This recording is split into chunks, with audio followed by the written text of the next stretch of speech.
नमस्कार मेरे प्यारे साथियों, स्वागत है आप सभी का आपके हमारे यूट्यूब चैनल ऑनलाइन क्लासेस पर। तो दोस्तों, जैसे कि आप सभी को पता है कि महिला एवं बाल विकास अपराध का पार्ट 1, पार्ट 2 और पार्ट 3 मैंने अपलोड कर दिया है। अगर आपने नहीं देखा हो तो कोई बात नहीं, उसका लिंक नीचे डिस्क्रिप्शन के अंदर मिल जाएगा, वहाँ पर जाकर पूरी वीडियो को देख सकते हैं, सारी वीडियो को देख सकते हैं, ठीक है ना। और दोस्तों, जो भी भाई बहन हमारे चैनल के ऊपर नए यानी इस चैनल को पहली बार देख रहे हो तो अभी तक सब्सक्राइब नहीं किया तो सब्सक्राइब करके बेल आइकन को प्रेस कर देना, ठीक है। चलिए आज की इस वीडियो को स्टार्ट करते हैं। उन्हीं में आज का हमारा पहला क्वेश्चन है। चलिए आज का अपना पहला क्वेश्चन है, बाल विवाह को रोकने के लिए न्यायालय द्वारा जारी किया जा सकता है। ऑप्शन हमारा पहला आदेश, दूसरा निर्देश, तीसरा व्यादेश और चौथा समादेश। तो मेरे प्यारे दोस्तों, इसका राइट आंसर हो जाएगा तीसरा व्यादेश, ठीक है। व्यादेश इसका राइट आंसर हो जाएगा। बढ़ते अगले क्वेश्चन की तरफ। चलिए अपना अगला क्वेश्चन है, सत्य निर्वहन अधिनियम कब पारित किया गया। ऑप्शन हमारा पहला 1985 में, दूसरा 1986 में, तीसरा 1987 में और चौथा 1988 में। तो मेरी प्यारी दोस्तों, इसका राइट आंसर हो जाएगा तीसरा 1987 में। और दोस्तों, जो सन वाले क्वेश्चन है इनमें से आपको एक क्वेश्चन एग्जाम में देखने को जरूर मिलेगा, चाहे कौन सा भी सन पूछा जा सकता है। तो दोस्तों, वीडियो को पूरा देखना, क्योंकि इस वीडियो में भी कुछ आपको ऐसे क्वेश्चन देखने को मिलेंगे, ठीक है। चलिए बढ़ते अगले क्वेश्चन की तरफ। सत्य का गौरव बढ़ाना माना गया है। ऑप्शन हमारा पहला अपराध, दूसरा प्रथा, तीसरा वरदान और चौथा शुभ। तो मेरी प्यारी साथियों, इसका राइट आंसर हो जाएगा पहला अपराध, ठीक है। सत्य का गौरव बढ़ाना क्या माना जाता है? अपराध माना जाता है। बढ़ते अगले क्वेश्चन की तरफ। चलिए अपना अगला क्वेश्चन है, किशोर न्याय अधिनियम के अंतर्गत अपराध कारित करने वाले बालक को समझा जाएगा। ऑप्शन हमारा पहला अपराधी, दूसरा सह अपराधी, तीसरा निर्दोष और चौथा विधि का उल्लंघन करने वाला बालक। तो मेरे प्यारे दोस्तों, इसका राइट आंसर हो जाएगा चौथा विधि का उल्लंघन करने वाला बालक, ठीक है। चलिए बढ़ते अगले क्वेश्चन की तरफ। अपना अगला क्वेश्चन है, निर्भया हत्याकांड से संबंधित स्थान है। ऑप्शन हमारा पहला मेरठ, दूसरा जयपुर, तीसरा कानपुर और चौथा दिल्ली। तो मेरे प्यारे दोस्तों, इसका राइट आंसर हो जाएगा चौथा दिल्ली, ठीक है। चलिए बढ़ते अगले क्वेश्चन की तरफ। चलिए अपना अगला क्वेश्चन है, दुष्कर्म की सजा में क्रांतिकारी परिवर्तन लाने वाली घटना निर्भया हत्याकांड किस वर्ष में घटित हुई है। बहुत ही अच्छा क्वेश्चन है, एग्जाम में देखने को मिल सकता है, तो इस क्वेश्चन को भी आपको ध्यान से समझने की कोशिश करना है। ऑप्शन हमारा पहला 2016 में, दूसरा 2012 में, तीसरा 2010 में और चौथा 2013 में। तो मेरे प्यारे दोस्तों, इसका राइट आंसर हो जाएगा दूसरा 2012 में, ठीक है ना। चलिए बढ़ते अगले क्वेश्चन की तरफ। चलिए अपना अगला क्वेश्चन है, निर्भया केस की सुनवाई कर रहे न्यायाधीश की पीठ में प्रधान न्यायाधीश थे। ऑप्शन हमारा पहला आर भानुमति, दूसरा अशोक भूषण, तीसरा पवन गुप्ता और चौथा दीपक मिश्रा। तो मेरे प्यारे साथियों, उसका राइट आंसर हो जाएगा चौथा दीपक मिश्रा, ठीक है ना। चलिए बढ़ते अगले क्वेश्चन की तरफ। चलिए अपना अगला क्वेश्चन है, मीटू अभियान की शुरुआत कब हुई। बहुत ही अच्छा क्वेश्चन है, वेरी इंपॉर्टेंट हो सकता है। ऑप्शन नंबर पहला अक्टूबर 2017 में, दूसरा अक्टूबर 2016 में, तीसरा जनवरी 2016 में और चौथा जनवरी 2015 में। तो मेरे प्यारे साथियों, इसका राइट आंसर हो जाएगा पहला अक्टूबर 2017 में, ठीक है ना। मीटू अभियान की शुरुआत कब हुई थी? अक्टूबर 2017 के अंदर हुई थी। बढ़ते अगले क्वेश्चन की तरफ। चलिए अपना अगला क्वेश्चन है, स्थानीय परिवार समितियों का गठन किसके द्वारा किया जाता है। ऑप्शन हमारा पहला जिला पुलिस अधीक्षक द्वारा, दूसरा जिला अधिकारी द्वारा, तीसरा सेशन न्यायाधीश द्वारा और चौथा तहसीलदार द्वारा। तो मेरे प्यारे दोस्तों, इसका राइट आंसर हो जाएगा दूसरा जिला अधिकारी द्वारा, ठीक है ना। चलिए बढ़ते अगले क्वेश्चन की तरफ। अपना अगला क्वेश्चन है, महिलाओं का कार्यस्थल पर लैंगिक उत्पीड़न निवारण प्रतिषेध और प्रतितोष अधिनियम 2013 के अंतर्गत सख्ती का प्रावधान है। ऑप्शन हमारा पहला 50,000 रुपये, दूसरा 30,000 रुपये, तीसरा है 20,000 रुपये और चौथा 10,000 रुपये। तो मेरे प्यारे दोस्तों, इसका राइट आंसर हो जाएगा पहला 50,000 रुपये, ठीक है ना। चलिए बढ़ते अगले क्वेश्चन की तरफ।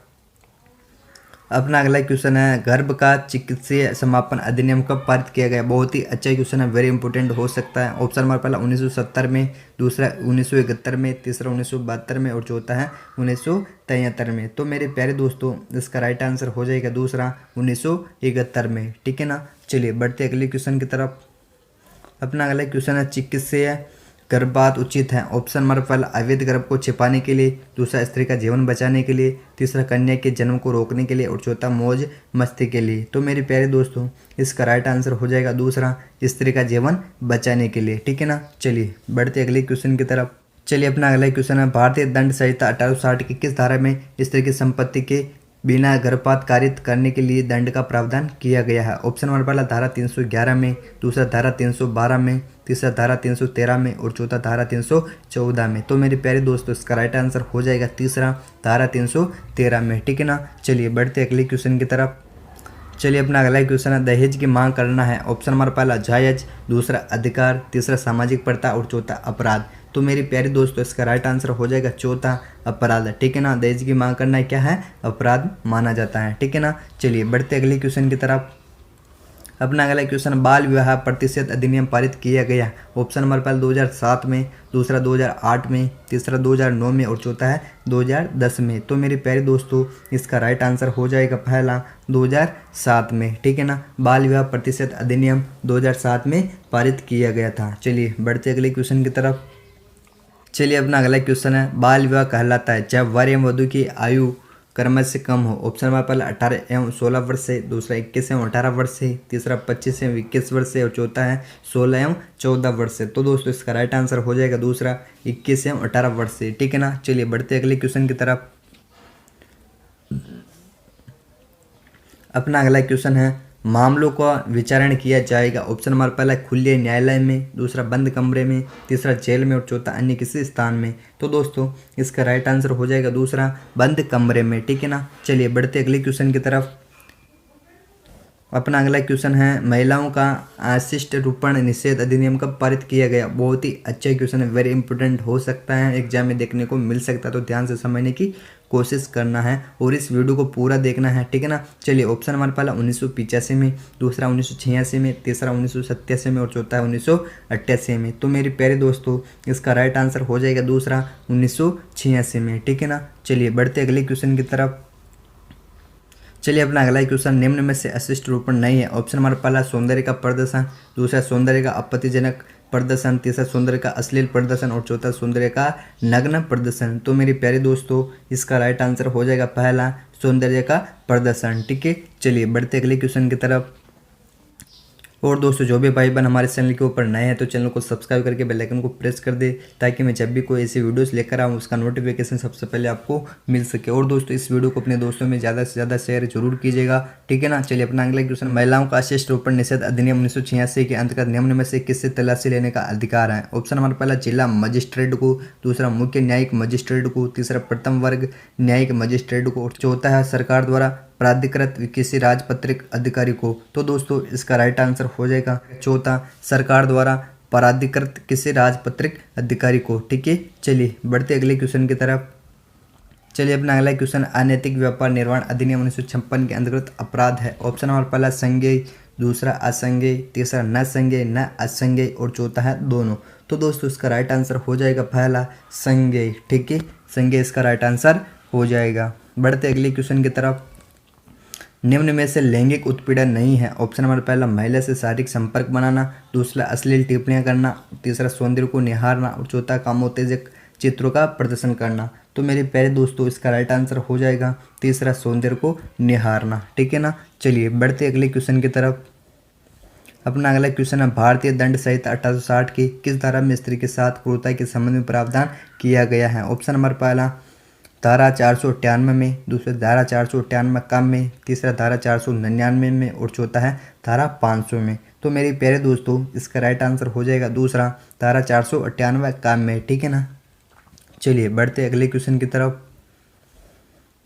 स्त्री के साथ क्रूरता का अपराधी हो सकता है। ऑप्शन नंबर पहला उसका पति, दूसरा उसके पति के नातेदार, तीसरा पति व नातेदार दोनों और चौथा इनमें से कोई नहीं।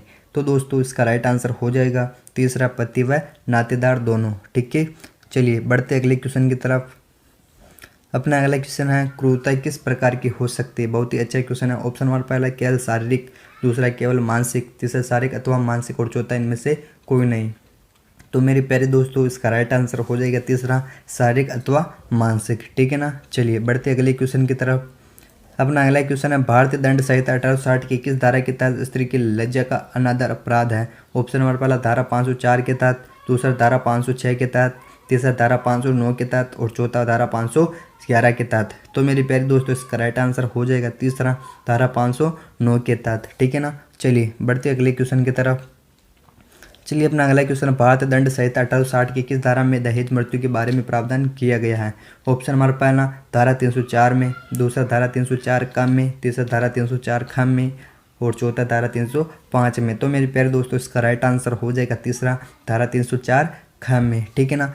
तो मेरे प्यारे दोस्तों आज की वीडियो सिर्फ इतनी है। अगर ये वीडियो आपको अच्छी लगे तो इस वीडियो को लाइक करें, लाइक करने के साथ साथ अपने दोस्तों में शेयर करना बिल्कुल भी मत भूलिएगा। और दोस्तों जो भी भाई बहन हमारे चैनल के ऊपर नए हैं यानी पहली बार हमारे इस वीडियो को देख रहे हैं, इस चैनल को सब्सक्राइब करके बेल आइकन को प्रेस कर देना, क्योंकि जब भी मैं कोई ऐसी वीडियोज़ लेकर आऊँ तो उसका नोटिफिकेशन सबसे पहले आपको मिल सके। तो दोस्तों मिलते हैं नेक्स्ट वीडियो के साथ, जब तक के लिए बाय। जय हिंद, जय भारत, वंदे मातरम।